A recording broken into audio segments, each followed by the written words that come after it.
Selamat malam dan salam sejahtera untuk kita semua. Pertama-tama, marilah kita panjatkan puji syukur kepada Tuhan Yang Maha Esa karena atas berkat dan kebaikannya pada hari ini saya di sini dapat menyampaikan ceramah tugas bahasa Indonesia saya. Sebelumnya, untuk semakin mengakrabkan kita, saya akan memperkenalkan diri saya terlebih dahulu. Perkenalkan, nama saya Betran Antolisialo, nomor absen 11 dari kelas 11 IPS 2.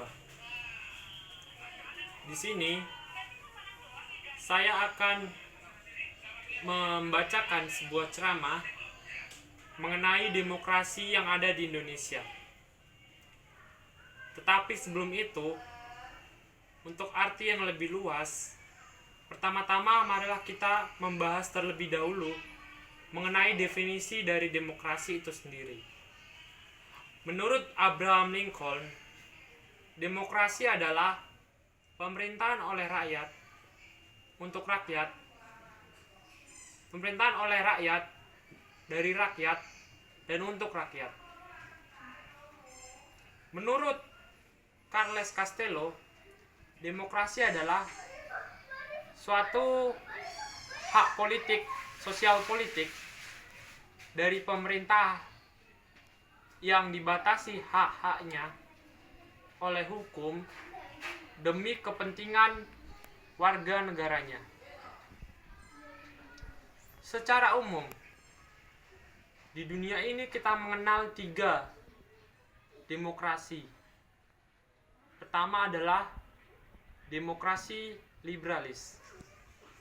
Yang kedua adalah demokrasi sosialis.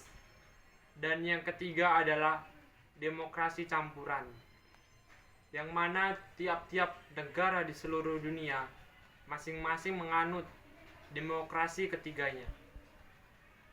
Di Indonesia sendiri, jika kita mengetahui lebih lanjut, demokrasi yang kita gunakan adalah demokrasi Pancasila, di mana demokrasi ini sebenarnya tidak berbeda jauh dengan demokrasi campuran.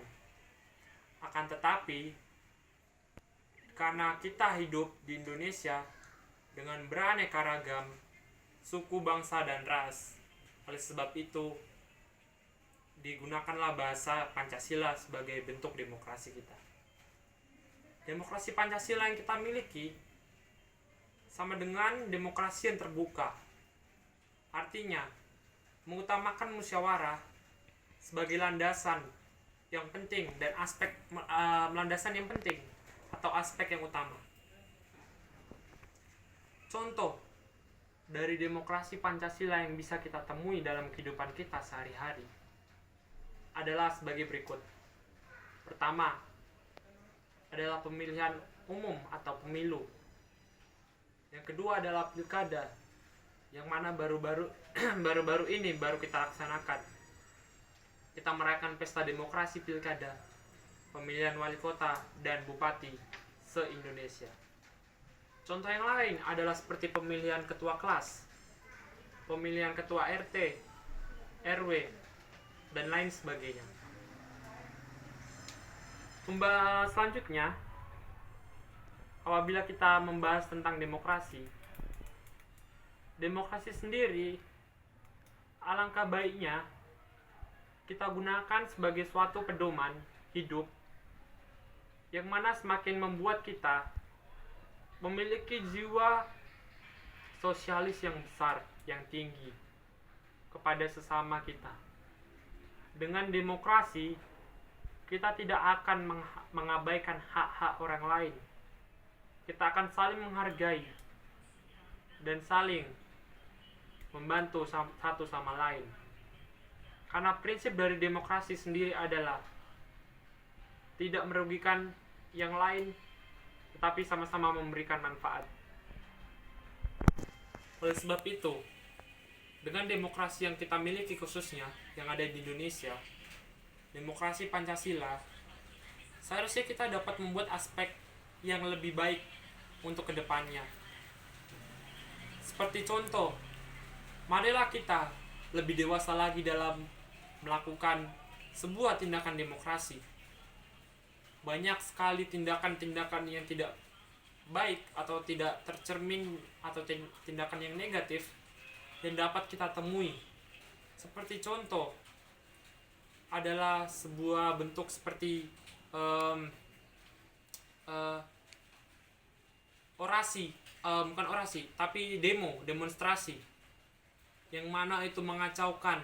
Prinsipnya adalah sebenarnya adalah untuk mencari suara, untuk agar dia bisa dimengerti dan hak-haknya terhadap semua yang di latar belakangi olehnya bisa terpenuhi. Akan tetapi pada akhirnya prinsip itu dirusak oleh ke sebuah tindakan-tindakan anarkis, seperti merusak fasilitas umum, mencelakai polisi, dan menjadikan awalnya teman menjadi musuh seketika. Oleh sebabnya, tindakan-tindakan seperti itu seharusnya kita bisa hindari. Marilah kita berdewasa dalam demokrasi, karena semua itu akan masuk ke dalam tubuh kita, karena itu adalah bagian dari hidup kita sehari-hari. Kita tidak akan pernah lepas dari demokrasi. Apalagi demokrasi di Indonesia ini benar-benar demokrasi yang majemuk, yang tidak mementingkan satu pihak manapun. Oleh karenanya, marilah kita tetap bersyukur dan jalankan demokrasi di Indonesia dengan baik. Sekian ceramah dari saya. Mohon maaf apabila ada salah kata. Saya akhiri. Selamat malam dan terima kasih.